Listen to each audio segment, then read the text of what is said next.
السلام عليكم ورحمة الله وبركاته. إن الحمد لله نحمده ونستعينه ونستغفره ونعوذ بالله من شرور أنفسنا ومن سيئات أعمالنا. من يهده الله فلا مضل له ومن يضلل فلا هادي له. وأشهد أن لا إله إلا الله وحده لا شريك له وأشهد أن محمدا عبده ورسوله صلى الله تعالى عليه وعلى آله وصحبه وسلم تسليما كثيرا. أما بعد، فقد قال الإمام البخاري رحمه الله تعالى: باب ما جاء في أن الخمر ما خمر العقل من الشراب. قال حدثنا أحمد بن أبي رجاء قال حدثنا يحيى عن أبي حيان التيمي عن الشعبي عن ابن عمر رضي الله عنهما قال: خطب عمر على منبر رسول الله صلى الله عليه وسلم فقال: إنه قد نزل تحريم الخمر وهي من 5 أشياء: العنب والتمر والحنطة والشعير والعسل والخمر ما خمر العقل، وثلاث وددت أن رسول الله صلى الله عليه وسلم يفارقنا حتى يعهد إلينا عهدا: الجد والكلالة وأبواب الربا. قال: قلت يا أبا عمرو فشيء يصنع بالسند من الأرز؟ قال: ذاك لم يكن على عهد النبي صلى الله عليه وسلم، أو قال على عهد عمر رضي الله تعالى عنه।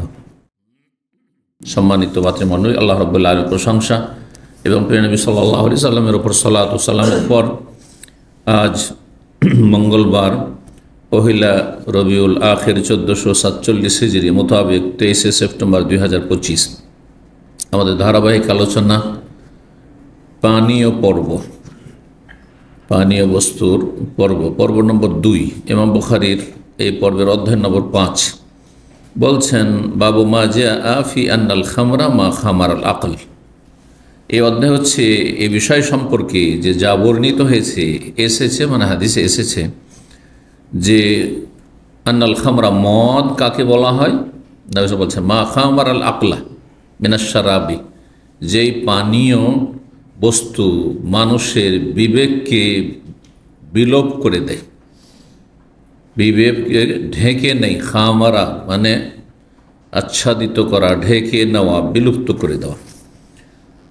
যদি এই দোষ থাকে যে কোনো কিছু পান করলে তাতে মানুষের বিবেক বিলুপ্ত হয়ে যায়, আর বিবেক কাজ করে না, সেটি হচ্ছে মাতাল হয়ে যায়, তাহলে সেটি মদ, সেটি হচ্ছে নেশা। হ্যাঁ, নেশা নিয়ে আসে এমন বস্তু, জি, নেশাজাত দ্রব্য আর কি, যেটাকে বলা হয়। আর নেশা মানে এইটা নেই যে যেটা না খেলে মনটা ছটপট করে, এটা ভুল কথা। এটা আমাদের দেশে বাঙালিদের ভাষা, এটা ইসলামের ভাষা নয়। জি,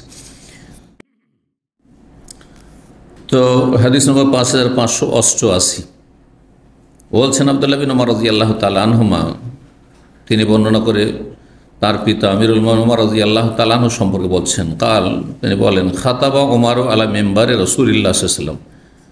আমার আব্বা উমর রাদিয়াল্লাহু তাআলা আনহু আমিরুল মুমিনিন রাসূলুল্লাহ সাল্লাল্লাহু আলাইহি ওয়াসাল্লাম মেম্বারে চেপে খুতবা দিলেন।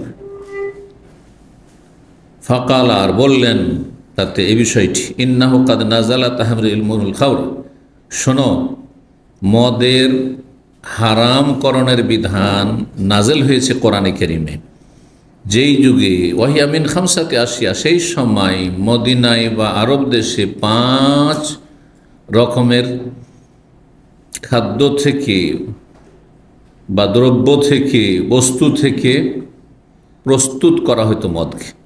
5টি জিনিস থেকে মদ তৈরি করা হতো। তার মানে এই 5টিতে সীমিত নয়। কেউ যদি বলে 5টির বাইরে অন্য কিছু দিয়ে তৈরি করতে পারেন তাহলে মদ হবে না, বলা যাবে না। এজন্য মদের সংজ্ঞা সব মনে রাখতে হবে। মা খামারাল আকল নবী বলে দিয়েছেন, যাতে বিবেক বিলোপ হয়ে যায়, সেটাই মদ। যেভাবে তৈরি করেন, কৃত্রিম, আজকাল আপনার কোনো প্রাকৃতিক ন্যাচারাল জিনিস দিয়ে নয়, কেমিক্যাল দিয়ে তৈরি করুন, ব্যাস নেশা আসলে হইল। বলছেন ওমর রাদিয়াল্লাহু ভাষণ দিলেন, বললেন যে মদের হারাম করার বিধান যখন নাজল হয়েছে তখন মদ তৈরি হইতো মিন 5 আশিয়া, 5টি বস্তু হতে। আল এনাব, আঙ্গুর দিয়ে মদ তৈরি করা, তামর পাকা বা শুকনো খেজুর দিয়ে, ওয়াল হিনতা গম দিয়ে, ওয়াল শাইর জব দিয়ে, ওয়াল আসাল মধু দিয়ে। আরেকটি হাদিস রয়েছে ওয়াল বসর বা রতাব, তাজা খেজুর গাছ পাকা খেজুর, এইরকম খেজুর দিয়ে তৈরি করত। তাহলে আরবরা এর বেশি অন্য কোনো কিছু দিয়ে মদ তৈরি করতো না। আজকাল আরও বিভিন্ন কিছু দিয়ে মদ তৈরি হয়। কিন্তু কি বলছেন, অল খামর ও মা খামার আল আকল, আর মদ সেটিকে বলা হয় যা মানুষের আকল, বিবেক, বুদ্ধিকে ঢেকে নেয়।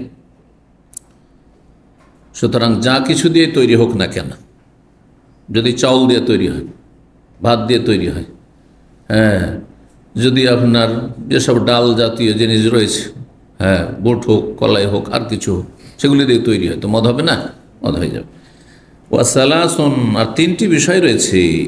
আমিরুল মোমিন বলছেন তিনটি বিষয় ওদের তো আমি খুব চাইতাম, পছন্দ করতাম যে আন্না রাসূলুল্লাহ সাল্লাল্লাহু আলাইহি ইউফারিক না, রাসূলুল্লাহ যেন আমাদের থেকে তিনি চলে না যান, পৃথক না হয়ে যান, মানে বিদায় না নিয়ে চলে যান, আল্লাহর কাছে না চলে যান, ইন্তেকাল না করেন। হাত্তা ইয়াহাদা এরিন আহাদান, যতক্ষণ পর্যন্ত এই বিষয়গুলি বিশদভাবে তিনি বর্ণনা না করে দেন। আর বিষয়গুলি যদি অস্পষ্ট থেকে যায় তো আমাদের জন্য মাসলা মাসাইলগুলি জটিল হয়ে যাবে। এত বড় বিশিষ্ট সাহাবী, এ উম্মতের তৃতীয় জন, রাসূলুল্লাহ সাল্লাল্লাহু আলাইহি ওয়াসাল্লাম, আবু বকর, তারপরেই ওমর। তিনি বলছেন যে এই বিষয়গুলি বিস্তারিত যদি আমরা আরও জেনে নিতে পারতাম, এটি আমি খুব পছন্দ করছিলাম, এটি চাইছিলাম, যাতে করে মানুষের জন্য বিষয়গুলো অস্পষ্ট না থাকে। তাহলে আজকাল সামান্য পড়াশোনা করে অথবা কিছুটা পড়লে মনে করে যে আমি মুফতি, সব কিছু না, ওটাই না। ওমর রাদিয়াল্লাহু বলছেন বিষয়গুলি কি, আল জাদ, দাদার ধন সম্পদে ভাগ, নাতি মানে ছেলের ঘর নাতি, মেয়ের ঘরের নাতি না, মেয়ের ঘরের নাতি থেকে নানা, যেটা, হ্যাঁ, নানা পাবে না, কিন্তু দাদা, জি, তো দাদার ভাগ, ভুল হচ্ছে, দুটোই পাবে। আল জাদ্দুল আব আল জাদ্দুল উম, মায়ের দিক থেকে হোক অথবা বাপের দিক থেকে হোক, এক কথায় দাদা, আল আরবিতে জাদ বলা হয়, দাদাকে বলা হয়, নানাকে বলা হয়। তো এই বিষয়গুলি, তারপরে দাদা, বৈমাত্রীয় দাদা, বৈপিত্রীয় দাদা, সৎ দাদা, আপন দাদা, তো এইসব বিস্তারিত মাসলাগুলি যদি নবী সাল্লাল্লাহু আলাইহি ওয়াসাল্লাম বলে যেতেন, দাদা দাদির মাসলা বা নানা নানির মাসলা, ওয়াল কালালা, এবং কালালার মাসলা, এটিও মিরাসের মাসলা, পরিত্যক্ত ধন সম্পদ। কালালা এমন ব্যক্তির ধন সম্পদকে বলা হয় যে মারা গেছে আর তার ওসুলও নেই আর ফরও নেই, মানে ওপরেও কেউ নেই, নিচেও নেই, সাইডে আছে, বাপ মাও নেই, দাদা দাদিও নেই, দাদা দাদিরও বাপ মা নেই, কেউ নেই, ওপরে কেউ নেই, সব মারা গেছে তার আগে, একজন লোক মারা যাচ্ছে, ছেলে মেয়েও নেই, ছেলে মেয়ের ছেলেও নেই, ছেলেদের ছেলে মেয়েও নেই। তো এটা হচ্ছে কালালা। ইয়াস্তাফতুনাকা ফিল কালালা, কোরআনে কারিমে কালালা বলা হয়েছে এই বিধানকে। ওয়া আবওয়াবুন আবওয়াবুর রিবা, আর সুদের বেশ কিছু বিষয়, ওয়া মানে বিভিন্ন বিষয়গুলি বিস্তারিত। সুদ মানে সুদ, সুদ অত সহজে বোঝেন না, সুদ দুই রকম, একটি হচ্ছে রিবাল ফজল, বাড়তি দেওয়ার সুদ, আর হচ্ছে রিবান নাসিয়া, মানে ধার দিয়ে সময়ের ওপর টাকা বাড়িয়ে দাও, সময়ের উপর চার্জ বাড়িয়ে দাও। এই জন্য যদি স্বর্ণর বদলে নিতে হয়, চাঁদির বদলে নিতে হয়, তো নগদ নিতে হবে। যদি কেনা বেচা করেন, ধার দেন আলাদা কথা, যে টাকা ধার দিয়েছেন 1 বছর 2 বছর 5 বছর পর পাচ্ছেন, ওই টাকা ধার পরিশোধ করলো। কিন্তু যখন টাকার লেনদেন হবে নগদ, এই যে কারেন্সি চেঞ্জ করছেন না, সৌদি রিয়াল নিয়ে যাবেন, এখানে যে এক্সচেঞ্জ, মানি এক্সচেঞ্জ অফিসগুলো আছে বা দোকানপাটগুলো আছে, এগুলোতে মক্কা মদিনাতে অনেক বেশি থাকে, এগুলো একসময় অনেক বেশি ছিল, এখন তো সবার এটিএম কার্ডে পয়সা থাকছে সেজন্য, কিন্তু তখন তো এরকম ব্যবস্থা ছিল না। আমরা যখন দেখেছি আজকে থেকে 30 বছর 25 বছর আগে, তো প্রতিটি গলিতে গলিতে এসব ছিল মক্কা মদিনা, বিদেশি লোকের আসতে ওদের টাকা পয়সা প্রয়োজন হইতো। তো টাকা পরিবর্তন করার সময় এই কথা চলবে না যে আচ্ছা ডলারটা আমার রাখেন আপনি বা রেখে যাও, আর তুমি বিকেলে এসে আমার কাছে নিয়ে, এখন নেই, এটা জায়েজ নাই, এটা সুদ, রিবান নাসিয়া। এইরকমই স্বর্ণ আপনি দোকানে নিয়ে গেলেন, হ্যাঁ পুরানো স্বর্ণ, আর বলছে যে এই স্বর্ণ দিয়ে স্বর্ণ কিনবো, এদিকে স্বর্ণ ওইদিকে স্বর্ণ, এদিকে গোল্ড ওইদিকে গোল্ড, বলছে পুরনোটা রেখে যাও আর নতুনটা সন্ধ্যাবেলা নিয়ে যাও, না হাতে হাতে হইতে হবে, যাখানে এদান বিয়ে দিন। এই বিষয়গুলি কয়জন জানে? তো সুদের বেশ কিছু বিষয়, এগুলো যদি স্পষ্ট করে আরও বিস্তারিত নবী সাল্লাল্লাহু আলাইহি ওয়াসাল্লাম থেকে আমরা জেনে নিতাম, এটা ভালো হইত। মানে তিনি বলতে চাইছেন এগুলো আমাদের জন্য অনেক ক্ষেত্রে অস্পষ্ট। কালা কুলতু ইয়া আবু আমরিন, হে আবু আমর, ফাশাইয়ুন ইউসনা বিসসিন, হে আবু আমর, বর্ণনাকারী একজন আছেন আবু আমর।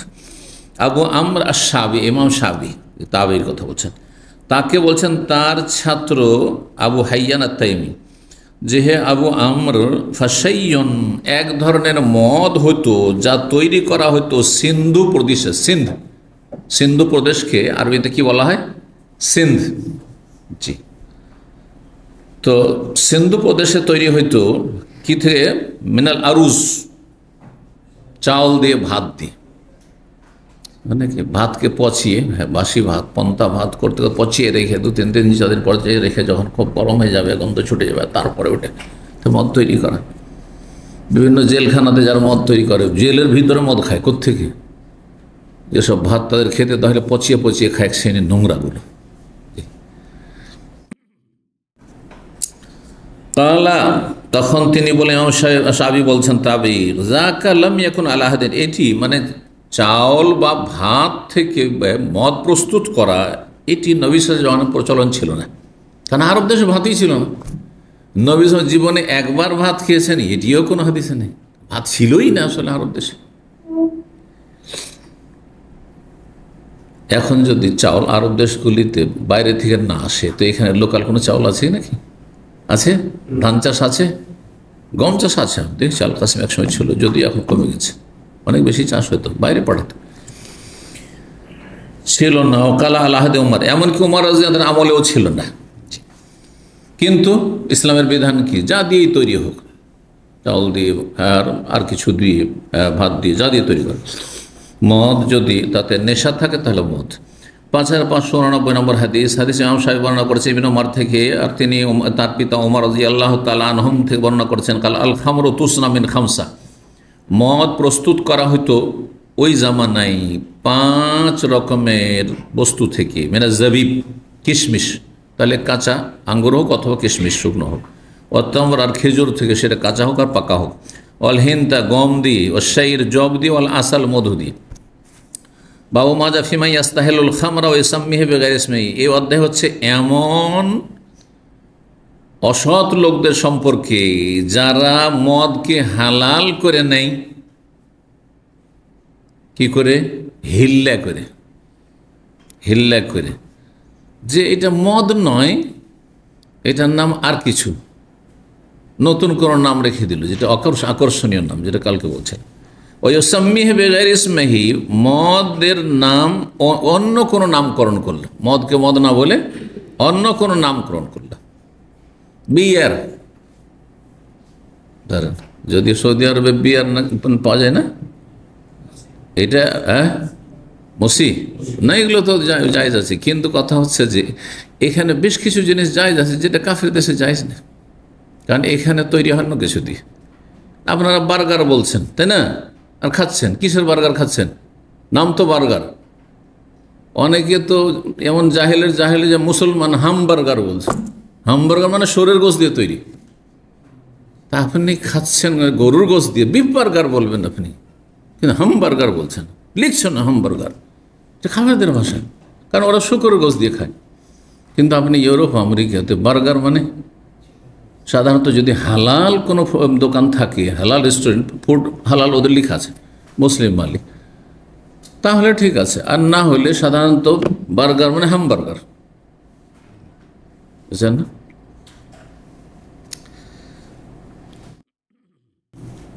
পাঁচ 5590 নম্বর হাদিস বর্ণনা করেছেন আব্দুর রহমান বিন গানাম আল আশারি, কালা হাদাসানি আবু আমির, আবু মালিক আশারি বর্ণনা করেছেন, ওয়াল্লাহি, আল্লাহর কসম করে, মা কাযাবানি, বর্ণনাকারী বলছেন যে তিনি আমাকে মিথ্যা কথা বলেননি। সামিয়ান নবী ইয়াকুল, নবী সাল্লাল্লাহু আলাইহি ওয়াসাল্লাম থেকে শুনে বলেছেন, ইয়াকুল, নবী সাল্লাল্লাহু আলাইহি ওয়াসাল্লাম বলেন, ভবিষ্যৎবাণী, লা ইয়াকুনান্না মিন উম্মতি আকওয়ামুন, অবশ্যই আমার উম্মতে এমন কিছু জাতির আগমন ঘটবে, আগামী দিনে আসবে, হবে মানে তাদের আবির্ভাব হবে, কানা এখন মানে হওয়া, ইয়াস্তাহিল্লুনাল হিররা, যারা ব্যভিচারকে হালাল করে নেবে, বলে ধর্ষণ অবৈধ, কিন্তু এরা ম্যাচিউড, হ্যাঁ, ছেলে মেয়ে সাবালিকা, হ্যাঁ, এমন কোনো অপরাধ করেনি,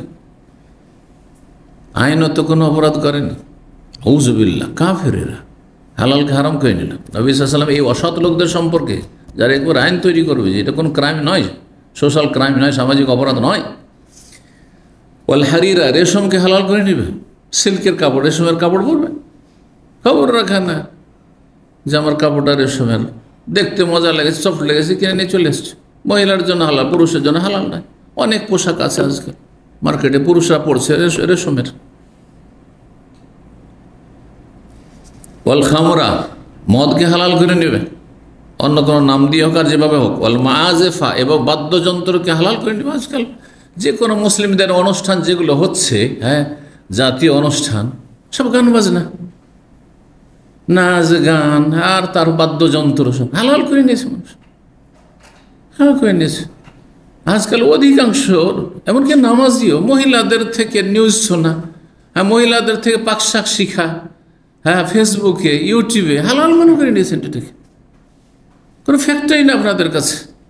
নাসাল্লাহ সালামত আল আফিয়া, এগুলো কিয়ামতের লক্ষণ। এগুলো যে হারাম করতে করতে এমন অভ্যাস, আর হারাম লাগে না। মানুষের স্বভাবটা অবস্থার সাথে পরিবর্তন হয়ে যায়। একসময় যখন মহিলাদের ছবি পত্রপত্রিকা আসতো না, আমাদের ওস্তাদেরা বলতেন, যখনই প্রথম একটু মহিলার ছবি আসতো, শুধু চেহারা খোলা, মাথায় কাপড় আছে, তারপরে ছি ছি আস্তাগফিরুল্লাহ আস্তাগফিরুল্লাহ। আর তারপরে যুগের পালাক্রমে আবর্তন বিবর্তন আস্তে আস্তে আস্তাগফিরুল্লাহ আস্তাগফিরুল্লাহ পড়া কমে গেল, দেখতে দেখতে অভ্যাস হয়ে গেল। আর অভ্যাস হতে হতে এখন আপনার এই জামানার লোকের পরিস্থিতি হয়েছে, কোনো ব্যাপার নেই। এখনই ফিল্ম দেখছিল, মুভি দেখছিল, এখনই ও ফেসবুকে মহিলার ছবি দেখছিল, মসজিদে ঢুকে নামাজ পড়ল। ধূমপানকে হালাল করে নিয়েছে, হুক্কা, বিড়ি, সিগারেটকে হালাল মনে করে নিয়েছে, খবিস জিনিসগুলিকে, নোংরা জিনিসগুলিকে। কেমন তো লক্ষণ এগুলো।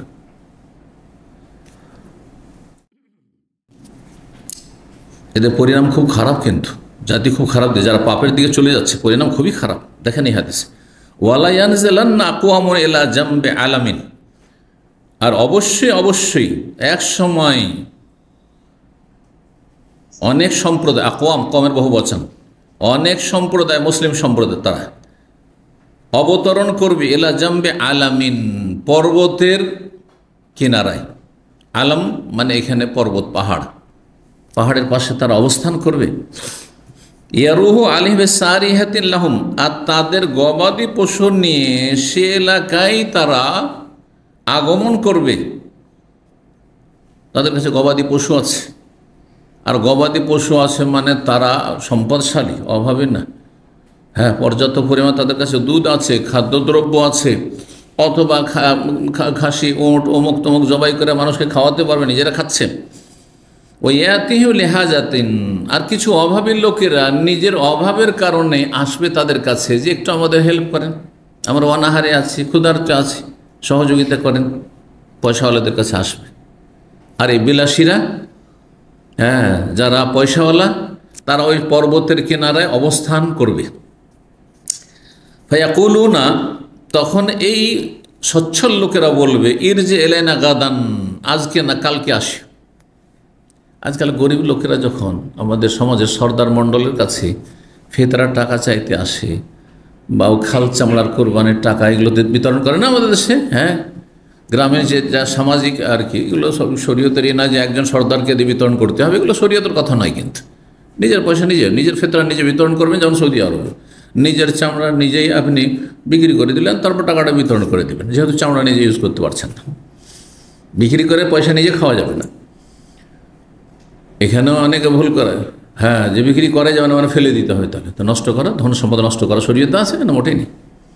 কিন্তু আপনি কি করতে পারবেন না, চামড়ার পয়সাটা কোরবানি করলাম, আর চামড়ার পয়সা যেটা হলো সেটা আমার পকেটে ঢুকে গেল, এটা জায়েজ নাই। তো বলবো যে কালকে আসি। এই সর্দার মণ্ডলগুলো এরকম করে, অধিকাংশই খেয়ানতকারী, আত্মসাৎকারী এরা, বাইতুল মালের টাকা, সমাজের টাকা, যার ফলে প্রথম দিকে বলে এত তাড়াতাড়ি, আল্লাহ দেখেছি সব সর্দারদেরকে বিভিন্ন গ্রামে, এত জলদি, এত ঈদ হইল, আসিও 2-4 দিন পর, এত জলদি আসে, একটা বকা দিয়ে দিল, চলে গেল। 5-6 দিন পরে আসছে, তখন বলছে এত দেরি করে সব শেষ। আস্তাগফিরুল্লাহ। কত যে হারাম খেয়েছে এরকম সমাজের টাকা, কত যে খাচ্ছে এরকম করে।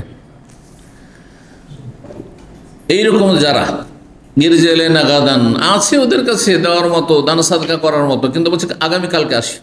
ফাইয়ুবাইয়িতুহুম, রাত্রে ওরা ঘুমাবে, রাত্রে আল্লাহ ওদেরকে ধ্বংস করে দেবেন। এই সচ্ছলদেরকে, যাদের ধন সম্পদ নিয়ে তারা অবস্থান করেছিল পাহাড় পর্বতের আশেপাশে, ওয়াদাউল আলামা, এবং তাদের ওপর আল্লাহ রাব্বুল আলামিন সেই পর্বতকে চাপিয়ে দেবেন। পর্বতকে কেমন করে চাপাবেন? ভূমিকম্প দেখেন আজকাল,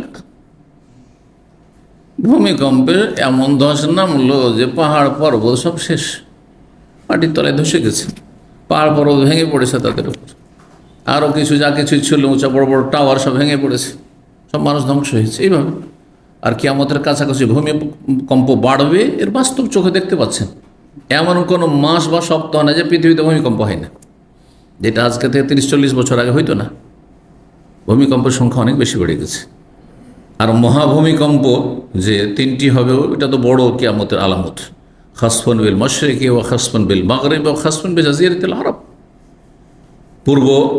পৃথিবীর পূর্ব দিকে একটি বিশাল ভূমিকম্প হবে, ধস নামবে। ওয়া খাসফুন বিল মাগরিবি, আর পশ্চিম দিকে, তাহলে পৃথিবীর পূর্ব পশ্চিম কোথায় আছে আপনি চিন্তা করুন। আপনি সারা পৃথিবীর ভূগোল সম্পর্কে, আপনার জিওগ্রাফিয়া সম্পর্কে জ্ঞান অর্জন করুন, তো এইগুলি ঘটবে। ও খাসফুন বিজাজিরাতিল আরব, আর একটি আরব দ্বীপে, আরব মানে সৌদি আরব নয়, আরব মানে সমস্ত আরব দেশ, সমস্ত আরব দেশ। যেভাবে পাপ ছড়িয়ে পড়ছে আর পাপ মানব জাতিকে গ্রাস করে নিচ্ছে, এই আযাবগুলি আসতে যাচ্ছে। নাসারুল্লাহ সালামাত আল আফিয়া। বড় ধরনের আযাবের আগেই আল্লাহ যেন আমাদেরকে উঠিয়ে নেন, এটা ভালো মানুষ বলবে। ভালো মানুষ আযাবের সময় বেঁচে থাকতে চাইবে না, তার আগেই আরামে তার রুহটা কবজ হয়ে যাক চাইবে, ইমানের অবস্থায় ফিতনা মুক্ত হই। তো একদলকে আল্লাহ ওই রাতে ধ্বংস করে দিবেন। ওয়ামসাহু আখারিন, আর এক জাতিকে যারা পাপিষ্ঠ ছিল, বিভিন্ন পাপে ডুবেছিল, তা ওয়ামসাহু আখারিন, আর আরও অনেক জাতিকে, আখারিন বহু বচন রয়েছে, আর কিছু সম্প্রদায়কে আল্লাহ কি করবেন? বিকৃত করে দেবেন তাদের রূপ চেহারা, তাদেরকে রূপান্তরিত করে দেবেন কিসে? কেরাদাতান, বানরের রূপে, ও খানাজার, শুকুরের রূপে। মানুষ বানর হয়ে গেছে, মানুষ শুর হয়ে গেছে, শুকুরের রূপ ধারণ করেছে। এলা ইয়াউমিল কিয়ামত পর্যন্ত, মানে কিয়ামতের কাছাকাছি এই ঘটনাগুলি ঘটবে। আল্লাহ হেফাজত করুন। মানুষের পাপ চেনে না বাপকে, পাপ করলেই ভুগতে হবে দুনিয়াতে অথবা আখিরাতে। 7 নম্বর অধ্যায় বাবুল ইন্তেবাজ ফিল আউয়াতি ওয়াত তৌর। এই অধ্যায় হচ্ছে নবীজ ভিজিয়ে রাখা, অর্থাৎ খেজুর পানিতে ভিজিয়ে রাখা, ফিল আউয়াতি, বিভিন্ন পাত্রে, ওয়াউন মানে থলে বা পাত্র, বিভিন্ন পাত্রে, যে কোনো হোক, চামড়ার, সেই যুগে চামড়ার ছিল, আজকাল অবস্থার পরিবর্তন ঘটছে। আমাদের জীবনে কত রকমের পাত্র ব্যবহার করলাম। একসময় মাটির হাঁড়িতে ভাত পাক হইতো, মাটির হাঁড়ি পাতিলে তরি তরকারি তৈরি হইতো, তারপর রুটির খোলা মাটির, মাটির কি ব্যবহার হতো? মাটির কলসের পানি আমরা খেয়েছি, ঠান্ডা থাকতো, মাটির ব্যবহার হইতো। আর তারপরে আপনার যদি একটু পয়সাওয়ালা বাড়িতে কাঁসার থালা, পিতলের, তামার, অমুক তমুক, এগুলো পাত্র ব্যবহার হয়েছে, বিভিন্ন পাত্র ব্যবহার হয়েছে। তারপরে আসলো বিভিন্ন রকম অ্যালুমিনিয়াম আসলো, দিয়ে আসলো, না ওগুলো এখন গরিবও ব্যবহার করতে চায় না। আরও কত কি আসলো, ফাইবার, আরও কি, আপনার নাম এগুলো বেশি জানছেন। তো বিভিন্ন রকমের পাত্রে কি করা? খেজুর ভিজিয়ে রাখা আর খেজুরের রসটা খাওয়া, নবীজ যেটাকে বলা হয়, গতকাল বলেছি, অত্তৌর। এবং এমন পাত্র ব্যবহার করা যা পাথরের তৈরি পাত্র নবী সাল্লাল্লাহু আলাইহি ব্যবহার হয়তো সাহাবাদের জামানে, অথবা তামা, পিতল দিয়ে তৈরি হতো সেই যুগে, তাতে ভিজিয়ে রাখা যাবে কিনা? যাবে, নেশা না আসলে হলো। যে কোনো পাত্র ব্যবহার করতে পারেন, শর্ত হচ্ছে নেশা যেন না আসে।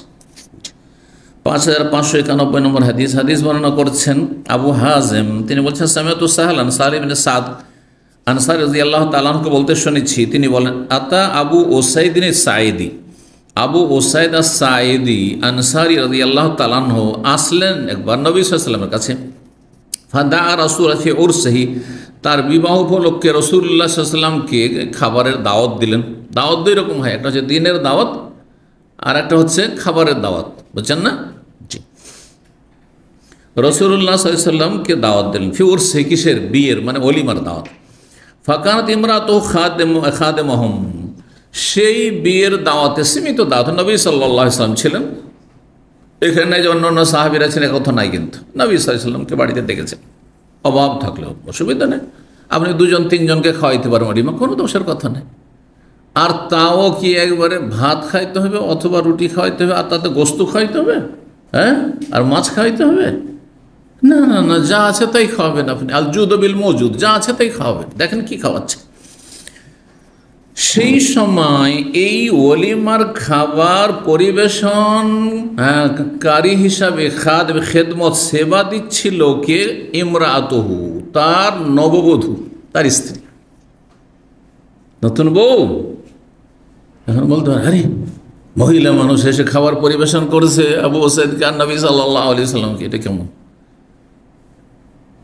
হ্যাঁ, তো এখন এটার দুটো অবস্থা হইতে পারে। একটি অবস্থা যে এইটি পর্দার বিধান নাজেল হওয়ার আগে, আর পর্দার বিধান অনেক পরে নাজেল হয়েছে। মদ হারাম তো দ্বিতীয় হয়েছে, কিন্তু পর্দা ফরজ কখন করা হয়েছে? চেহারার পর্দা। চেহারার পর্দার আগে মক্কার কাফের এবং মদিনার মোনাফেকদের মহিলারা মাথা ঢেকে শালীনতার সাথে ঢিলা ঢিলা কাপড়ে থাকতো, যেমন আমাদের দেশে হিন্দুরা ঢিলা ঢিলা কাপড়ে একসময় থাকতো হিন্দু মহিলারা, এবং মাথা ঢাকতো, ঘুমটা দিয়ে থাকতো হিন্দু মহিলারা। আমরা ছোটোকালে দেখেছি মাথায় কাপড় নাই এরকম হিন্দু ছোটোকালে আমরা দেখিনি। এই তো আজকে 30-40 থেকে দেখছি, তার আগে দেখি নাই। এটা ছিল সামাজিকতা, এটা লজ্জা ছিল। অল্প বয়সে বিয়ে দেওয়া, জেনা ব্যভিচার খুব কমই ছিল, পারিবারিক বা সামাজিক এইসব হিন্দুদের মধ্যে ছিল না, বড় আইব দোষের কথা ছিল এগুলো। জি, তো পর্দার বিধান নাজেল হওয়ার আগে কোনো অসুবিধা নেই, সামনে এসে খাওয়াচ্ছে তাহলে, কারণ চেহারা খুললে পর্দার বিধান যখন নাজেল, কিসের বিধান নাজেল হলো? চেহারা ঢাকার নাজেল হলো, শালীনতার সাথে ঢিলা ঢালা কাপড় পরে আছে, মাথায় কাপড় দিয়ে আছে, পর্দার হুকুম এখনো নাজেল হয়নি। এসে নবী সাল্লাল্লাহু আলাইহি ওয়াসাল্লাম আমার স্বামীকে খাওয়াচ্ছেন, পরিবেশন করছেন, যদিও গায়ের মাহরাম। হ্যাঁ, গায়ের মাহরামের সাথে নির্জনতা তো নেই, স্বামী আছে বা বাবা আছে, নির্জনতা নাই, শুধু বেগানা পুরুষ নাই, শুধু ফিতনার আশঙ্কা নেই সেখানে, বুঝতে পারছেন না? পর্দার বিধান নাজেল হওয়ার আগের, পর্দার বিধান নাজেল হওয়ার আগে যদি হয় আর চেহারা খোলা থাকে তাহলে কোনো দোষের কথা নেই, কারণ চেহারার বিধান, চেহারা ঢাকতে হবে, এই বিধানই নাজেল হয়নি তখন। এবার বুঝতে পেরেছেন? যদি ঘটনা 6 হিজরির আগের হয়, কারণ এখানে তো নাই যে কখনকার ঘটনা, এটি মদিনার ঘটনা, আনসারের ঘটনা, মদিনার ঘটনা, কিন্তু প্রথম দিকে 6 বছর মধ্যে যদি হয়ে যায় থাকে তাহলে চেহারা খুলে সামনে আসা জায়েজ ছিল।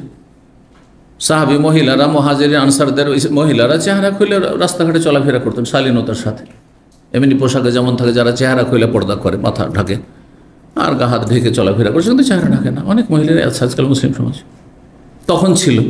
কিন্তু পর্দার হুকুম নাজিল হওয়ার পরে চেহারা ঢাকা তখন ফরজ হয়ে গেছে, এটা হচ্ছে সঠিক মত। চেহারা ঢাকা মুস্তাহাব নয়, চেহারা ঢাকা হচ্ছে ওয়াজিব, এটি হচ্ছে প্রাধান্যযোগ্য মত। কিন্তু একদল বলছেন যে চেহারা ঢাকা মহিলাদের ফরজ নয়, হ্যাঁ ওয়াজিব নয়, বরং মুস্তাহাব। তো তাদের বেশ কিছু আলেমরা রয়েছেন, মজহাবের আলেমরা, কিন্তু সালাফি আলেমদের মধ্যে আলবানী রাহিমাহুল্লাহ এই ফতোয়া, তিনি বলছেন যে মহিলাদের চেহারার হেজাব, চেহারার পর্দা ওয়াজিব না, মুস্তাহাব তার কাছে। জানেন এই মাসলা, যে আলবানীর মতটি ছিল। এখন আলবানীর অনুসারী যারা, অন্ধ অনুসারী, তার এই মাসলাতে একটু সুবিধাবাদী, যে চেহারাটা ঢাকতে হইল না, তোমরা চেহারা খুলে চলাফেরা করে। আলবানী রাহিমাহুল্লাহর যারা সরাসরি ছাত্র, তাদের মধ্যে একজন আমাদের বাংলা ভাষাভাষী ছিলেন, মদিনার নাগরিক আর সৌদি নাগরিক হয়েছিলেন, শেখ মোহাম্মদ নসরতুল্লাহ সাহেব রাহিমাহুল্লাহ, ইন্তেকাল করেছেন। তো ওনার বাড়ি যেতাম, হাররা শারকি, আপনার ওই যেদিকে কবরস্থান আছে মদিনার, ওর পেছন দিকে হাররা শারকি মহল্লাটিকে হারা শারিকা বলা হয়। তো ওনার বাড়ি যেতাম, খুব ডাকতেন এবং ভালোবাসতেন, তো যেতাম ওনার বাড়িতে। তো উনি গল্প করছেন যে একসময় তো ওনার কাছে লেখাপড়া করেছি, তো তারপরে উনি যখন চলে গেলেন এখান থেকে ইউনিভার্সিটি থেকে বিদায় হয়ে, তো তার দ্বিতীয় অথবা তৃতীয় স্ত্রী, কয়েক স্ত্রী ছিল আলবানী রাহিমাহুল্লাহ, তো দ্বিতীয় অথবা তৃতীয় স্ত্রীকে নিয়ে মদিনা এসেছেন। একবার এসেছেন তো চেহারা ঢেকে। তখন অনেকে বলছে শেখের ফতোয়া হচ্ছে চেহারা ঢাকা ওয়াজিব নয়, তো উনি চেহারা ঢাকছেন কেন? উত্তর হচ্ছে যে আমি উত্তমটা করছি, ফরজ নয়, কিন্তু আমি কি করছি? উত্তমটি করছি। ঘটনা বলছেন যে আরেকবার এসেছেন তো উনি স্ত্রীর চেহারা খোলা। উনি যদিও ওনার ছাত্র, বলছে এটা ভালো লাগেনি, যদিও ওনার মতে জায়েজ, কিন্তু এটা কি উত্তম না অনুত্তম? তার মতে অনুত্তম, অন্যদের কাছে না জায়েজ।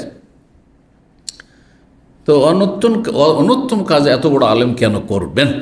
ঠিক না? উত্তম আমল করবেন। যেমন দাঁড়িয়ে পান করা জায়েজ, কিন্তু অনুত্তম। তা আমি ইচ্ছে করে এখানে দাঁড়িয়ে কেন পান করবো? আমি বসে যাবো, বসার জায়গা নিয়ে একটু এদিক ওদিক, বুঝতে পারছেন কি না? কমপক্ষে এতটুকু তো। কিন্তু কখন এটা মনে করবেন যে আলবানী ফতোয়া দিয়েছেন মোস্তাহাব, সেজন্য মোস্তাহাব। তো শেখ ইবনে বাজ তার মতোই বড় ইমাম আলেম, তিনি বলছেন ফরজ ওয়াজিব। শেখ ইবনে ওসাইম বলছেন ফরজ ওয়াজিব। অধিকাংশ আইম্মায়ে কেরাম, চার ইমামের মধ্যে তারা বলছেন যে না, চেহারা ঢাকা ফরজ। আর চেহারাতে আসল ফিতনা রয়েছে। নারী পুরুষ দেখা হলে কি দেখার চেষ্টা করে? বিয়ে করার জন্য কি দেখেন? কেউ কি এমন করেছেন যে আমি পা দেখে বিয়ে করে নিয়েছি, হাত দেখে শুধু বিয়ে করেছি? না, চেহারা দেখেন।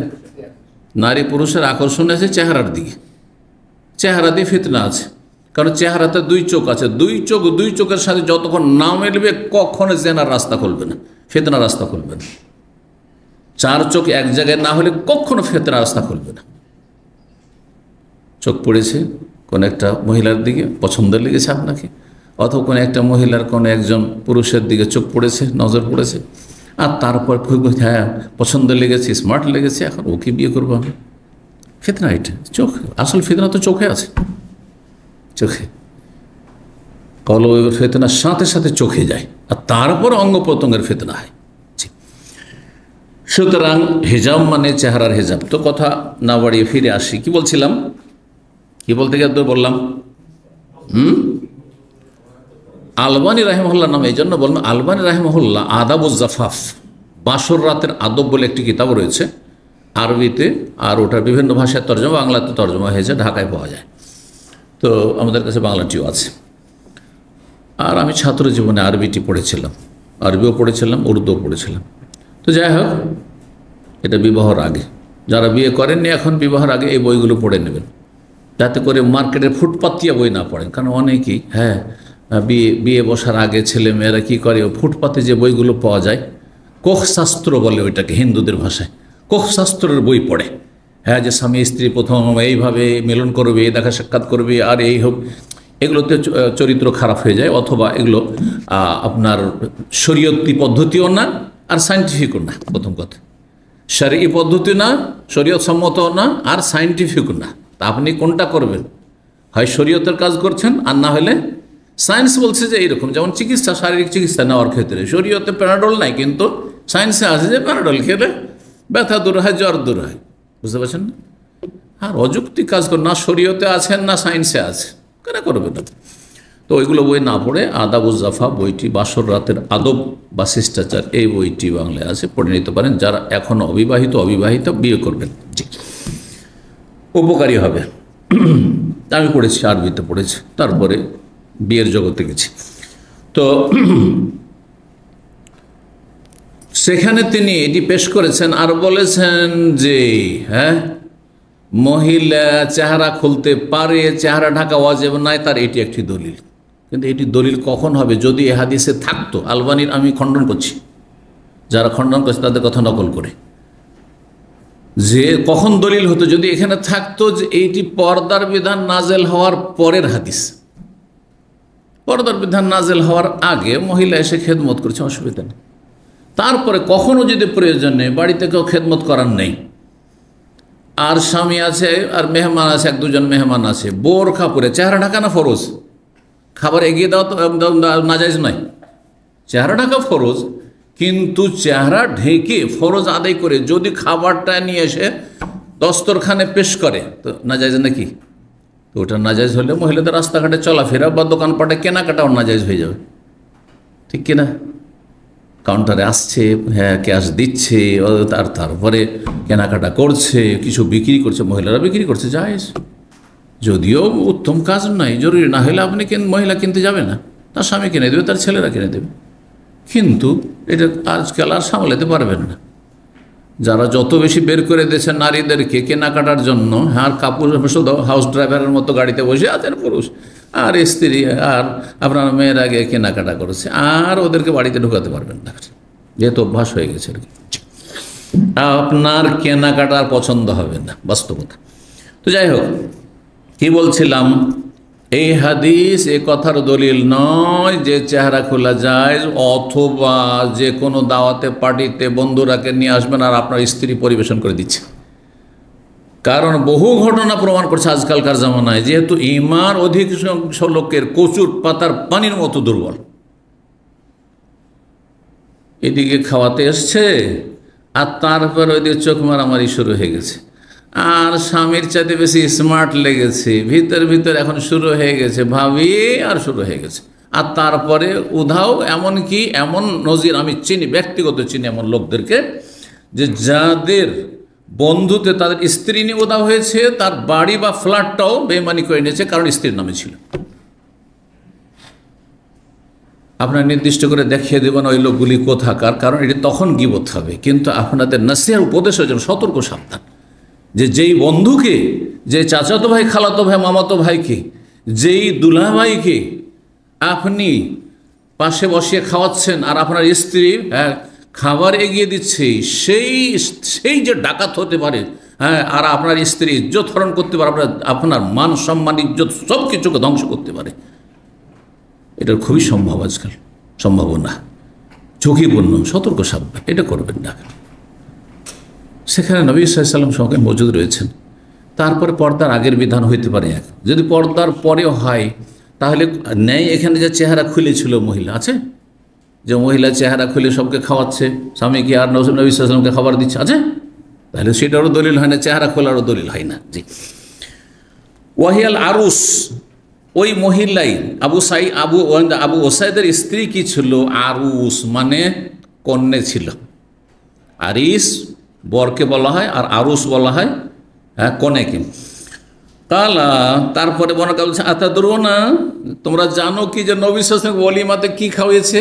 এখন শোনেন, কারণ আজকাল যদি ওলিমার দাওয়াত দেওয়া হয় ইসলামিক সেন্টার, আর যদি বিরিয়ানি দেওয়া হয় অথবা যদি ফার্ম দিয়ে দেওয়া হয়, খাওয়াইতে পারবে না, কেন ডেকেছে? এক অসৎ লোকে এরকম মন্তব্য করেছে, আরে ভাই দেখো, যা খাওয়াইতে পারে তাই, তুমি এখানে এসে রোস্ট খেতে চাইবে, আর এখানে তুমি মুরগা মুসাল্লাম খেতে চাইবে, তো এটা তো তোমার অধিকার নেই, তাহলে তোমার বাবার টাকা দিয়ে কিনে নিয়ে আসো আর খাও বসে বসে। কথা বোঝা গেছে? তো বলছেন যে তোমরা জানো, ওমা সাকাত রাসূলুল্লাহ সাল্লাল্লাহু আলাইহি ওয়াসাল্লাম, সেই মহিলা যে পরিবেশন করেছে রাসূলুল্লাহ সাল্লাল্লাহু আলাইহি ওয়াসাল্লামকে কি পান করিয়েছিল সেই ওলিমাতে, ওর স্বামীর আর ওর, বলছে আনকাত লাহু তামারাতিন মিন লাইলি ফি তাওরিন, একটি পাথর বা তামার বা পিতলের বাসনে, পাত্রে কয়েকটি খেজুর, তামারাত কয়েকটি খেজুর রাত থেকে ভিজিয়ে রেখেছিল, আর ভিজিয়ে রেখে সেটা জুস, রস হয়ে গেছে, মিষ্টি হয়ে গেছে, আর সেটাই পান করিয়েছে, সেটাই খাওয়িয়েছে। আল্লাহু আকবার! খেজুরের জুস, হ্যাঁ, ভিজা খেজুর আর তার রস, এটু ছিল অলিমা। জি, নবী সাল্লাল্লাহু আলাইহি সাল্লামের ওলিমা ছিল কিসের? ছাতুর, হ্যাঁ, পনির, এগুলি ছিল। জি, 8 নম্বর অধ্যায়, বাবু তারখিসের নবী সাল্লাল্লাহু আলাইহি ওয়াসাল্লাম ফিল আউয়াতি ওয়া যুরুফি বাদান নাহি। এই অধ্যায় হচ্ছে নবী সাল্লাল্লাহু আলাইহি সাল্লামের পক্ষ থেকে ছাড়, ফিল আউয়াত বিভিন্ন পাত্র এবং বাসন ব্যবহার করার ক্ষেত্রে নিষেধাজ্ঞার পরে। প্রথম দিকে নিষেধ করে কয়েকটি পাত্র ব্যবহার করতে নিষেধ করেছেন, কয়েকটি পাত্রে নবী খেজুর ভিজিয়ে রাখতে আর সেসব রস খেতে নিষেধ করেছিলেন। কেন? ওই পাত্রগুলি জাহিলি যুগে কী করতো, যখন মদ হালাল ছিল, মদের ক্ষেত্রে ব্যবহার করতো, মদের পাত্র ছিল, তো ওগুলো দেখলে তখন ব্রেন ঘুরে উঠবে, একবারে মদের দিয়ে চলে যাবে। যারা সদ্য ধূমপান ছেড়েছেন, বিড়ি খাওয়া ছেড়েছেন, অথবা কি ছেড়েছেন, সিগারেট পান করা ছেড়েছেন, অথবা আপনার জর্দা খাওয়া ছেড়েছেন। যদি দেখেন যে কেউ সিগারেট খাচ্ছে, সাথে সাথে যদি খেতে নাও পান, একটু শুংতে বসে যাবেন। এক প্যালেস্টাইনি ছিল, 99 সালে আমাদের ইসলামিক সেন্টারের সেক্রেটারি, অফিস সেক্রেটারি হয়ে আসে। এমনি তো দাঁড়িয়ে আছে, আর তার দেখে তো মোতাবাই লাগছে। কিন্তু আরবদের অনেক মোতাবা যে এরকম থাকে। আমাদের সমাজে বেদাতি মোতাবা, বেদাতি মৌলবীরা কি জর্দাখোর, এমনকি যারা ওই বেরেলবি যারা পীর, সিগারেট খায়, পীর সিগারেট খায়। আমার থানাতে একজন পীর ছিল বেরেলবিদের, তো আমরা তো আহলে হাদিস, ওই সবের ধারে কাছে নেই, কিন্তু তাদের মুরিদরা, ওই গ্রামের লোক, আমার ছাত্র জীবনের কথা বলছি, তাদের পীর সম্পর্কে বলছে যে আমাদের পীর যখন রাতে এসে থাকে তো 3 প্যাকেট করে সিগারেট লাগে। বুঝতে পেরেছেন? হারাম খোরেরা, সব কিছুতে হারাম খায়। নজরানা খায় মুরিদানদের, ও হারাম, আর এই সিগারেট খায়, ওটাও হারাম। তো এই প্যালেস্টাইনি হ্যাঁ এসেছে ইসলামিক সেন্টারে, চাকরি নিয়েছে জীবনে, ছিল তার নেশা সে সিগারেট খাওয়া। নতুন নতুন তখন শিফটিং হচ্ছিল ওইদিকে, রিয়াজ ব্যাংকের কাছে আমাদের ইসলামিক সেন্টার অফিস ছিল 99 আগে, হ্যাঁ 98 পর্যন্ত। 99 তো প্রথম আসলাম, তখন এইখানে তখন কাজ কাম চলছে, বিভিন্ন লেবারের প্রয়োজন। আর তখন লেবারগুলি রাস্তা দাঁড়িয়ে থাকতো, ওই গিজাজের রোড, ওই খাসজান রোড, ওইগুলোতে দাঁড়িয়ে থাকতো এক সময়। ও ধরাধরি ছিল না, এখন তো খুব কড়াকড়ি, এখন টাইট হয়ে গেছে। তখন শত শত লেবার ওই সব জায়গায় দাঁড়িয়ে থাকতো, ওই পেট্রোল পাম্প পর্যন্ত, সেন্ট্রাল হসপিটাল পর্যন্ত। তো ওখানে কিছু লেবার নিতে গেছে, আর তাদেরকে নিয়ে কাজ করেছে, সম্ভবত স্টোর ছিল, স্টোরের কাজে। আর ওখানে সব লেবারগুলো সিগারেট খেতে বসছে, আর বেচারা হ্যাঁ উপায়ে নাস্তিক হয়ে ইসলামিক সেন্টারের চাকরি, তার সিগারেট খেতেও পারছে না। তো একজন ওখানে কেউ ছিল ভালো মানুষ, সে এসে আমাদের দায়ীরা, তখন মাত্র 3 জন আমরা দায়ী ছিলাম, আমি আর উর্দু ভাষী শেখ মোহাম্মদ আলম, আর ওই কেরালাবাসী আব্দুল জব্বার, 3 জন। আমাদেরকে বলছে যে ফিলিস্তিন সবাই মিলে, সব বাঙালি কিন্তু ছিল, সব সিগারেট খোর লেবারগুলো, সব বাঙালির দল, সব ওই লেবারগুলো ওই সিগারেট খাচ্ছে, আর তাদের মজলিসে বসে আছে ও আপনাদের সেন্টারের সেক্রেটারি, অফিস সেক্রেটারি। পরে ধরা পড়ে গেল মোদিরের কাছে যে সে সিগারেট খায়। কেমন করে? আসরের ডিউটি আসি পুরানা সেন্টার, ওই যে এই বিল্ডিংতে, হ্যাঁ ত্রিভুজ বিল্ডিং যেটা, তো 12-14 বছর আগে ওটা ছিল, 15 বছর মনে হয়ে গেল এটা, তার আগে ওখানে ছিল। তো আসরে অফিসে আসি, বাথরুমে ঢুকলে সিগারেটের গন্ধ পাই। জোহরে তো আমরা সব বন্ধ করে গেলাম, এখানে ইসলামিক সেন্টারে কেন সিগারেট গন্ধ আসে? মাত্র 3 জন আমরা দায়ী, আর বাকি 2 জন মোদির, 5 জনের বেশি কেউ ছিলাম না। মোদির, অ্যাসিস্ট্যান্ট মোদির, ডাইরেক্টর, অ্যাসিস্ট্যান্ট ডাইরেক্টর, আমরা 3 জন দায়ী। আপুসে আলোচনা আমরা দায়ীরা করলাম, আসলো তার একজন অফিস সেক্রেটারি, আসলো কোথায়? দায়ীদের তো প্রশ্ন ওঠে না, 3 জনই মদিনা পাস, আর সবাই আহলে হাদিস, এদের কাছে সিগারেট, আমাদের কাছে হারাম, জর্দা হারাম, কেউ পান খাই না। সাদা পানও খেতাম, সেটাও কোন যুগে ছেড়ে দিয়েছি, সাদা পান সেটাও ছেড়ে দিয়েছি। অপচয়কারী শয়তানের ভাই, সেটাও ছাত্র জীবনে ছেড়েছি। জি,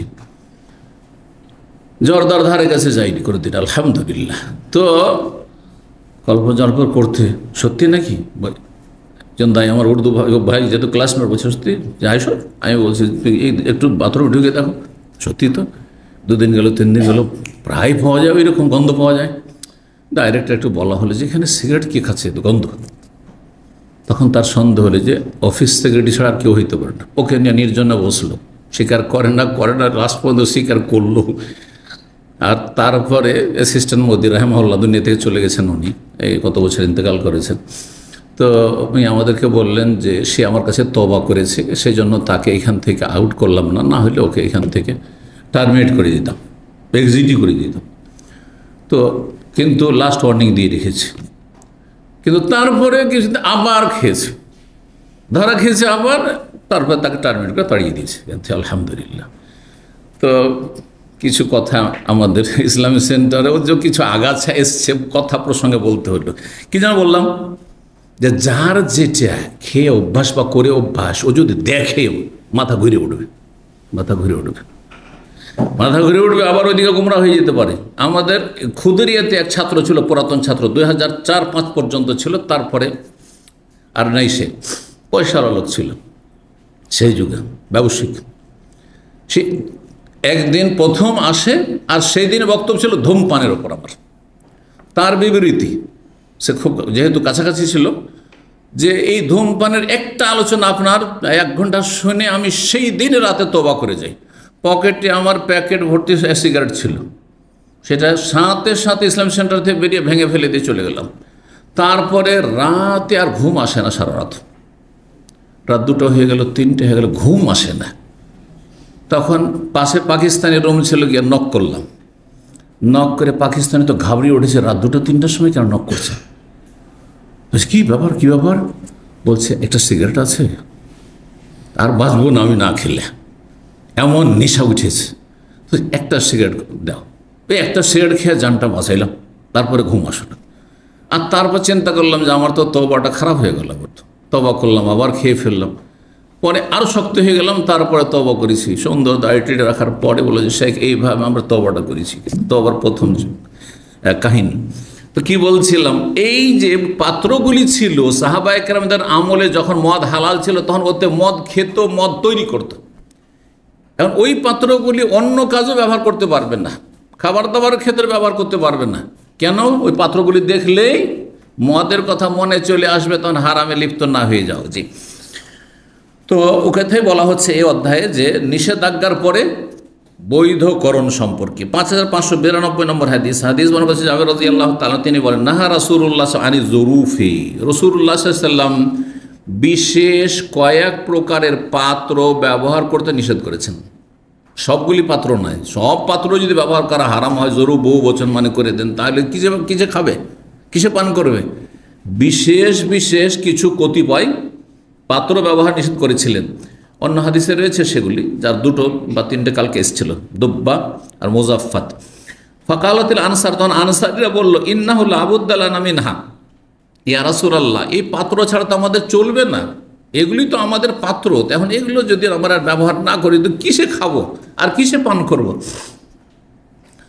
কালা, তখন নবী সাল্লাল্লাহু আলাইহি ওয়াসাল্লাম বললেন যে ফালা এজান, তাহলে আর নিষেধ নেই, নিষেধ করেছিলাম বিশেষ কারণে, আর নিষেধাজ্ঞা নেই। অন্য হাদিস রয়েছে, কুনতু নাহাইতুকুম আনিল আসকিয়াতে, তোমাদেরকে কিছু পানপাত্র ব্যবহার করতে নিষেধ করতাম, এখন তোমরা যে কোনো পানপাত্র বা খাদ্যের পাত্র বাসন ব্যবহার করতে পারো, কোনো অসুবিধা নেই। 5593 নম্বর হাদিস মনে করছে আব্দুল্লাহ বিন আমর রাদিয়াল্লাহু তাআলা আনহু قال لما نهى আনিল আসকিয়াতে, নবী সাল্লাল্লাহু আলাইহি ওয়াসাল্লাম যখন নিষেধ করেছিলেন বেশ কিছু পানপাত্র, আসকিয়া সেকাউন মানে একটি পানপাত্র, আর আসকিয়া বহুবচন, তখন বলা হলো নবী সাল্লাল্লাহু আলাইহি ওয়াসাল্লামকে, লাইসা কুল্লুন নাসি ইয়াজিদু সিকান, সব লোক তো অন্য কোনো পানপাত্র পায় না, এই যে 4-5টা এগুলি তো প্রচলিত এই যুগের পানপাত্র, এগুলি যদি নিষেধ করে দেন তো আমরা কিসে খাবো আর কিসে পান করব? ফারাখাস লাহুম ফিল জাররে, তখন তাদেরকে ছাড় দিলেন, ফিল জাররে এমন ঘাড়া, ঘাড়া বুঝেন? ঘাড়া কথাটি অনেক বুঝবেন না, কলস, এটা তো বুঝেন, আরো সহজ করে বলছে আঞ্চলিক, কলসি, হ্যাঁ, মাটির বাসন, হ্যাঁ, কলসি তো একটু বড় হয়ে যায়, ছোট করে বলি ভাঁড়, ভাঁড় বুঝেন না? মাটির ভাঁড় এক সময় দেখতেন না, মসজিদে থাকতো না, মুরব্বীরা কেউ নাই মাটির ভাঁড়ওয়ালা যুগ পেয়েছেন? তো বলেন না কেন, আজকাল কিন্তু মাটিরও ভাঁড় নেই, তারপর প্লাস্টিকের এই লোটা বদনা চলে আসলো, তারপর মাটির ভাঁড় উঠে গেছে। একসময় মাটির অনেক ভাঁড় থাকতো, জি, মসজিদে মাটির ভাঁড় থাকতো, মাটির ভাঁড় আর তালের টুপি, একবারে পচে গন্ধ আছে, কত কার তেল লেগেছে, এমনকি উকুন পর্যন্ত থাকতো ওই তেলে, ওই তালের টুপিগুলো তার খেজুর পাতার টুপিতে, তাল পাতা বা খেজুর পাতার টুপিতে দেখেছেন মসজিদে?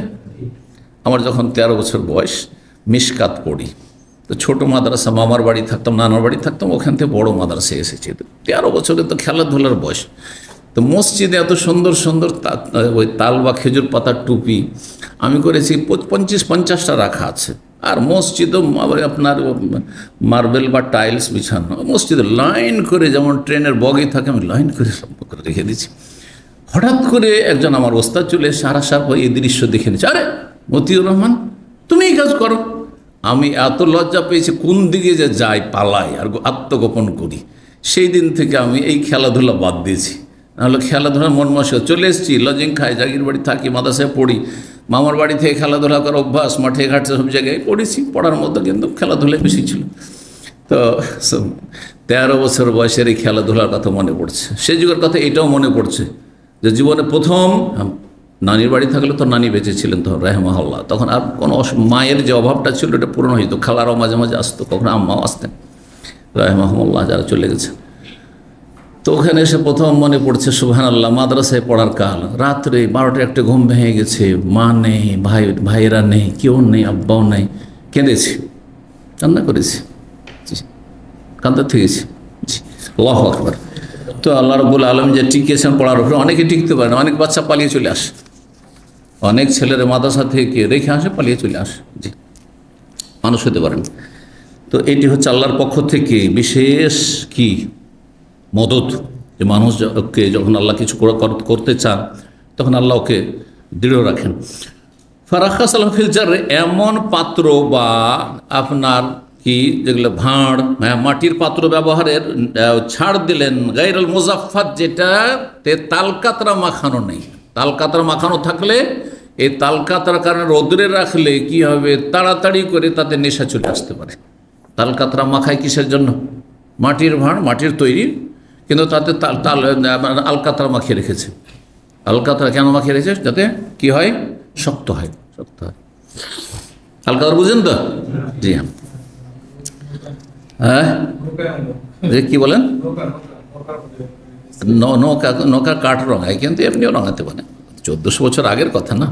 5594 নম্বর হাদিস বর্ণনা করেছেন আলী রাদিয়াল্লাহু তাআলা আনহু, তিনি বলেন নাহান নবী সাল্লাল্লাহু আলাইহি ওয়াসাল্লাম নিষেধ করেছেন আনি দুব্বাই ওয়াল মুজাফফাতে। দুব্বা মানে লাউ বা কুমড়ো বা মিষ্টি কুমড়োর যে চোচা রয়েছে ভিতরের, যেটা খাবারের বস্তু, যেটা খাদ্য বস্তু, সেটাকে করে করে নিয়ে আর সেটাকে খেয়ে নিয়ে আর তারপর চোচাটা কেটে একটা শুকিয়ে পাত্র হয়ে গেল, বর্তন হয়ে গেল। এইরকম। আর মুজাফফাত মানে জিফতুন থেকে, জিফতুন মানে হচ্ছে আলকাতরা, মুজাফফাত মানে আলকাতরা মাখানো পাত্র, মাটির অথবা অন্য কিছুর পাত্র যেটাতে আলকাতরা মাখানো। 5595 নম্বর হাদিস বর্ণনা করেছেন ইব্রাহিম নাখি, তিনি বলছেন আমি আমার ওস্তাদ আসওয়াদকে বললাম, হাল সাআলতা আয়েশাতা, আপনি কি জিজ্ঞাসা করেছেন মা আয়েশা রাদিয়াল্লাহু তাআলা আনহাকে? মা আয়েশা রাদিয়াল্লাহু তাআলা আনহার কাছে এই তাবেঈ আসওয়াদ এবং তার সঙ্গী ছিল সহপাঠী আলকামা, পর্দার আড়াল থেকে হাদিস তারা শিখতেন। উম্মুল মুমিনদের জননীকে আপনি কি জিজ্ঞাসা করেছেন আম্মা ইউকরাহু আইয়ুনতাবাদা ফি, যে কোন কোন ধরনের পাত্রগুলিতে নাবিজ ভিজানো যাবে না? নাবিজ মানে খেজুর ভিজিয়ে রাখা যাবে না, অথবা কিশমিশ ভিজিয়ে রাখা যাবে না। ফাকালার নাম, হ্যাঁ জিজ্ঞাসা করেছি। কুলতু ইয়া উম্মাল, আমি বলেছিলাম হে উম্মুল মুমিনিন, হে মুমিনদের জননী, আম্মা নাহান নাবিজ আইয়ুনতাবাদা ফি, কোন ধরনের পাত্রতে নাবিজ ভিজাতে বা খেজুর ভিজাতে নাবিজ নিষেধ করেছেন, যে তাড়াতাড়ি তাতে নেশা চলে আসতে পারে। কালাত, বলছেন নাহানা ফি যালিক আহলাল বাইত, আমাদেরকে অর্থাৎ পরিবারের সদস্যদের আহলে বাইতকে নিষেধ করেছেন আন্নান্তাবিজা ফি দুব্বাই, লাউ কুমড়োর বা কুদুর পাত্র ব্যবহার করতে, অল মুজাফফাত আর আলকাতরা মাখানো পাত্র ব্যবহার করতে। কুলতু আমা যাকারতাল জাররা ওয়াল হানতাম, আমা যাকারতাল জাররা ওয়াল হান, আপনি কি নবী সাল্লাল্লাহু আলাইহি সামনে আলোচনা করেননি মাটির পাত্র সম্পর্কে? ওয়াল হানতাম, এবং সবুজ পাত্র, হানতাম মাটিরই কিন্তু সবুজ রং দিয়ে রঙা থাকতো, সেটাতেও জাহিলি যুগে মদ রাখা হইতো বা মদ তৈরি করা হতো, সেই জন্য নিষেধ করা হয়েছিল প্রথম দিকে। কাল মা আয়েশা বলেন ইন্নামা উহাদ্দিসুকা মা আসমা, আমি যা শুনেছি তা বয়ান করবো, নিজের পক্ষ থেকে বয়ান করবো। আফা উহাদ্দিসু মা লাম আসমা, যা শুনিনি তা কী করে বলবো? তাহলে মা আয়েশা রাদিয়াল্লাহু তাআলা শুধু দুটোই শুনেছেন, কিন্তু অন্য হাদিসে বা অন্য বর্ণনাকারী আছে তারা বাইরের নবী সামনে থেকে শুনেছেন হয়তো যে হানতামের কথা, সবুজ পাত্র ব্যবহার করতে নিষেধ করে, যেটা সেই যুগে নিষেধ করা হতো, পরে এই মনসুখ করে দেওয়া হয়েছে বিধান, আর এসব পাত্র ব্যবহার করা জায়েজ। 5596 নম্বর হাদিস মনে হচ্ছে আব্দুল্লাহ বিন আওফা, তিনি বলেন নবী সাহেব নিষেধ করেছেন আলী জাররিল আখদার, সবুজ, এই যে সবুজ চলে আসেন, সবুজ মাটির পাত্র, হ্যাঁ মাটির কলস। কুলতু আনাশরাবু ফিল আবিয়াদ, তাহলে সাদাতে কি আমরা পান করতে পারবো? সাদা পাত্রে যদি সাদা রঙের হয়? কাল্লাহ, সেটাও পারবেন না। তাহলে সবুজ হওয়ার বিষয়টা নাই। এই ধরনের পাত্র, যে পাত্রগুলিতে তারা মদ বানাতো বা মদ রাখতো, সেগুলি ব্যবহার প্রথম দিকে নিষেধ ছিল, আর এটি হচ্ছে উদ্দেশ্য। আর একটি ব্যাখ্যা বলা হয়েছে যে যেগুলিতে তাড়াতাড়ি নেশা চলে আসতো, এইরকম কিছু ভিজিয়ে রাখলে নবীজ 9 নম্বর অধ্যায় বাবু নাকি তামরে মালাম ইউস্কির। এই অধ্যায় হচ্ছে খেজুরের রস সম্পর্কে। নাকি মানে রস, খেজুরের রস। মালাম ইউস যতক্ষণ পর্যন্ত তাতে নেশা না আসে। হ্যাঁ, মদের নেশা যদি না আসে তাহলে খেজুর রস খেতে পারবেন, মানে খেজুর ভিজিয়ে রাখলেন আর তারপরে সেটা মিষ্টি হয়ে গেল, আর মিষ্টি হওয়ার পরে সে পানিটা খাচ্ছেন আপনি। সন্ধ্যাবেলা থেকে সকাল পরে 12 ঘন্টা হয়তো ভিজালে চলবে, কিন্তু সেটা 2 দিন 3 দিন ভিজিয়ে রাখেন তাহলে সেটাতে নেশা চলে আসবে, ফেনা হয়ে যাবে, আর তারপরে টক হয়ে সেটাতে নেশা চলে আসবে।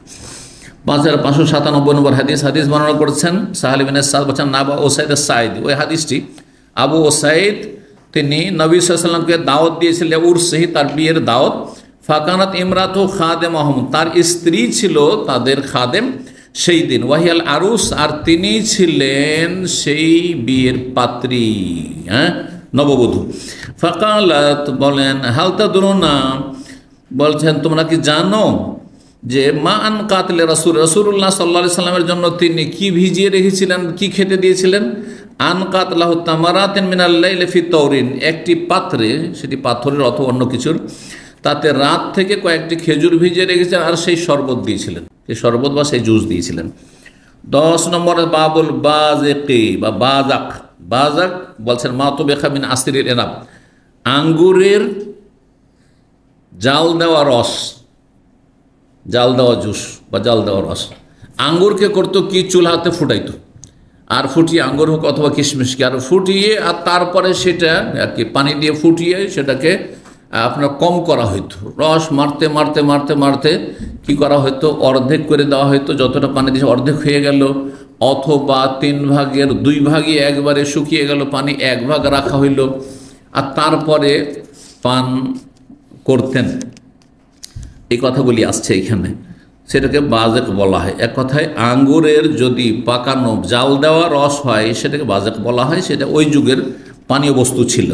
যদি তাতে নেশা না থাকে তো জায়েজ, আর যদি নেশা চলে আসে মদের মতো হয়ে যায় তো হারাম। বলছেন অমান নাহান করলে মুস্কির মিনান আসেবা, আর যারা নিষেধ করে প্রতিটি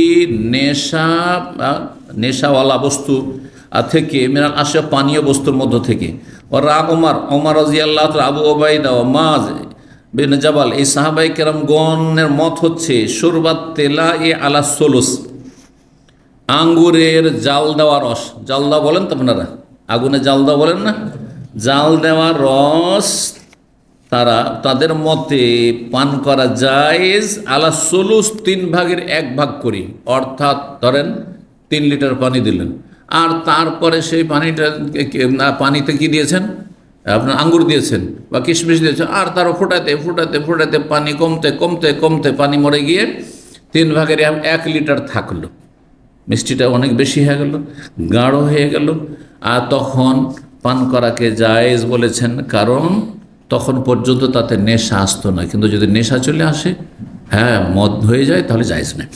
অশারিব আল বারা বিন আযিব পান করেছেন, আবু জুহাইফা পান করেছেন আলা নিসফ, অর্ধেক করে, 2 লিটার পানি, 1 লিটার পানি জাল দিয়ে শুকিয়ে গেছে, মরে গেছে, আর তারপর পান করেছেন। ওয়াকাল ইবনে আব্বাস, আব্দুল্লাহ বিন আব্বাস রাদিয়াল্লাহু তাআলা আনহু বলেন, ইশরাবিল আসিরা মা দামা তারিয়ান, জুস পান করতে পারো যতক্ষণ পর্যন্ত তাজা রয়েছে। আঙ্গুর ভিজিয়ে অথবা খেজুর ভিজিয়ে আপনি জাল দিয়েছেন চুলায়, আর তারপরে সেটা তাজা হয়ে আছে, পান করতে পারেন। কিন্তু যখনই সেটা বাসি হয়ে যাবে আর সেটা টক হয়ে যাবে আর তারপর নেশা চলে আসবে, তখন সেটা মদ হয়ে যাবে। ওয়াকাল ওমর বলেন, ওয়াজাদতু মিন ওবাইদুল্লাহ রিহা শারাবিন, ওবায়দুল্লাহ ইবনে ওমর রাদিয়াল্লাহু তাআলা এক ছেলের নাম ওবায়দুল্লাহ ছিল। বলছে ওমর বলছেন যে আমি পেয়েছিলাম আমার ছেলে ওবায়দুল্লাহর মুখ থেকে মদের গন্ধ, মদের গন্ধ। ওয়ানা সাইলুন আনহু, আমি তাকে জিজ্ঞাসা করব, ফাইন কানা ইউসকিরু, যদি সে চাতে, ওই শারাব মানে পানীয়, কিন্তু পানীয় হতে পারে তাতে নেশা আছে, হতে পারে নেশা নেই, তা আমি তাকে জিজ্ঞাসা করব, নিশ্চিত হব সেটা যদি নেশাগ্রস্ত করে থাকে, জালাদতুহু, তাহলে তাকে আমি বেত্রাঘাত করব, বেত্রাঘাত করব। মদখোরকে কতটি বেত্রাঘাত করতে হবে? 40 হাদিস রয়েছে। আবু বকর রাদিয়াল্লাহু তাআলা 40 করে মেরেছেন, নবী সাল্লাল্লাহু আলাইহি ওয়াসাল্লাম 40 মেরেছেন, আর তারপরে ওমর রাদিয়াল্লাহু তাআলার জামানায় সেটা বাড়িয়ে 40 করা হয়েছে, যে 80 করা হয়, 40 থেকে 80 করা হয়েছে। দুটাই করা যেতে পারে, অবস্থা বুঝে ব্যবস্থা করা যেতে পারে। জি। 5598 নম্বর হাদিস, আবু জুয়াইরিয়া বলছেন সাআলতু ইবনে আব্বাসিন, আমি আব্দুল্লাহ বিন আব্বাস রাদিয়াল্লাহু তাআলা জিজ্ঞেস করেন আনিল বাজাকি, মানে আঙ্গুর ফুটানো রস, আঙ্গুর ফুটিয়ে আঙ্গুরকে জাল দিয়ে যে রস হয় বা জুস হয় তার সম্পর্কে। ফাকালা সাবাকা মুহাম্মাদুল বাজাক, নবী সাল্লাল্লাহু আলাইহি সাল্লাম এই বাজাক অর্থাৎ আঙ্গুর যে জাল দিয়ে চুলায় রস বা জুস তৈরি করা হয় তার আগেই দুনিয়া থেকে চলে গেছে, মানে নবী সাল্লাল্লাহু আলাইহি সাল্লাম আমল এটা আর প্রচলন ছিল না। ফামা আসকারা, কিন্তু যাতে নেশা নিয়ে আসে সেটি হচ্ছে হারাম, সেটি হারাম। কালা শারাবুল হালাল তাইয়িব, কোন পানীয় হালাল, যেটা হালাল আর পাক পবিত্র, খবিস নয়, যাতে নেশা নিয়ে আসে না। কাল লাইসা বাদাল হালাল ইল্লাল হারামুল খাবিস, হালাল এবং পাক পবিত্র ছাড়া বাকি যা কিছু আছে তা হচ্ছে হারাম এবং নোংরা। 5599 নম্বর হাদিস বর্ণনা করেছেন আয়েশা রাদিয়াল্লাহু তাআলা আনহা, তিনি বলেন নবী সাল্লাল্লাহু আলাইহি সাল্লাম পছন্দ করতেন ইউহিব্বু আল হালওয়া, মিষ্টি জাতীয় খাবার, ওয়াল আসাল, মধু পছন্দ করতেন।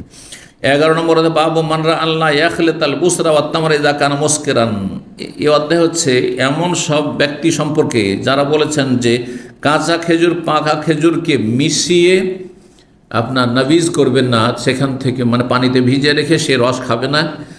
এজা কানা মুসকিরান, তাতে যদি নেশা চলে আসে, হ্যাঁ নেশা আসলে খাওয়া যাবে না, নেশা না আসলে খাওয়া যাবে। ও আল্লাহ ইয়াজ আল্লাহ এদামাইন ফি এদামিন, আর 2 রকমের তরকারি একটা করে দেবেন না। 2 রকমের তরকারি যদি একটা করে আর সেটা যদি বেশি বাসি হয়ে টক হয়ে সেটাতে নেশা আসতে পারে তাহলে সেটা নিষেধ। আর না হলে এমনি না, আমরা তো মিক্স সবজি খাচ্ছি না, 2 কেন 4 রকম 5 রকম 7 রকম সব, তাতে কোনো অসুবিধা নেই। 5600 নম্বর হাদিস বানানো বলছে আনাস রাদিয়াল্লাহু তাআলা বলছে ইন্নিল আসকি আবা তালহা, আমি আবু তালহা রাদিয়াল্লাহু তাআলা আনহুকে আর আবু দুজানাকে সোহাইল বিন বাইজাকে পান করাচ্ছিলাম খালিতা বুসরিন ওয়া তামরিন, কাঁচা খেজুর পাকা খেজুরের মিশানো মদ, মানে কাঁচা পাকা খেজুর দিয়ে তৈরি করা মদ খাওয়াচ্ছিলাম, মদ তখন হারাম হয়নি। এই হাদিস গতকালকে গেছে। ঈদ হররেমাতিল, হঠাৎ করে হারাম ঘোষণা করা হলো মদকে। ফাকাযাবতুহা, তখন আমি ফেলে দিলাম। ওয়ানা সাকিহিম, আমি তাদেরকে পান করাচ্ছিলাম। ওয়াসকার, আমি সবচাইতে ছোট ছিলাম তাদের মাঝে, সেই জন্য তাদেরকে পরিবেশন করছিলাম। ওয়াইন্না নাউদ্দুহা ইয়াউমাইযিল খামর, আর এগুলিকে আমরা সেই জামানায় মদই মনে করতাম, যেটি হারাম ঘোষণা করা হয়েছে। তারপরে ছোট্ট 2টি হাদিস রয়েছে। জাবের রাদিয়াল্লাহু তাআলা বলেন যে নবী সাল্লাল্লাহু আলাইহি ওয়াসাল্লাম নিষেধ করেছেন আনি জাবিবি ওয়াত তামরি, কিশমিশ খেজুর আর পাকা খেজুর, কাঁচা খেজুর এবং রতাব, গাছ পাকা খেজুর, 3 রকম বলা হয়েছে। তাহলে তামর মানে শুকনো খেজুর, বুসর মানে কাঁচা খেজুর একটু কিন্তু ডাকর পাকতে যাচ্ছে, আর রতাব মানে গাছ পাকা খেজুর, এগুলোকে মিশিয়ে যে জুস তৈরি করতো সেটা দীর্ঘ সময় থেকে গেলে তাতে নেশা চলে আসতো, সেজন্য নিষেধ করেছেন নবী সাল্লাল্লাহু আলাইহি ওয়াসাল্লাম। 5602 নম্বর হাদিস বর্ণনা করছেন যে নবী সাল্লাল্লাহু আলাইহি ওয়াসাল্লাম নিষেধ করেছেন আইয়ুজ মা বাইনা তামরি ওয়াজ জাহু, শুকনো খেজুর এবং কাঁচা খেজুরকে বা গাছ পাকা খেজুরকে একসাথে মিশিয়ে ভিজাতে নিষেধ করেছেন। অর্থাৎ শুকনো খেজুরে কিশমিশকে একসাথে ভিজিয়ে নিষেধ করেছে, কারণ ওদের তাড়াতাড়ি নেশা চলে আসে।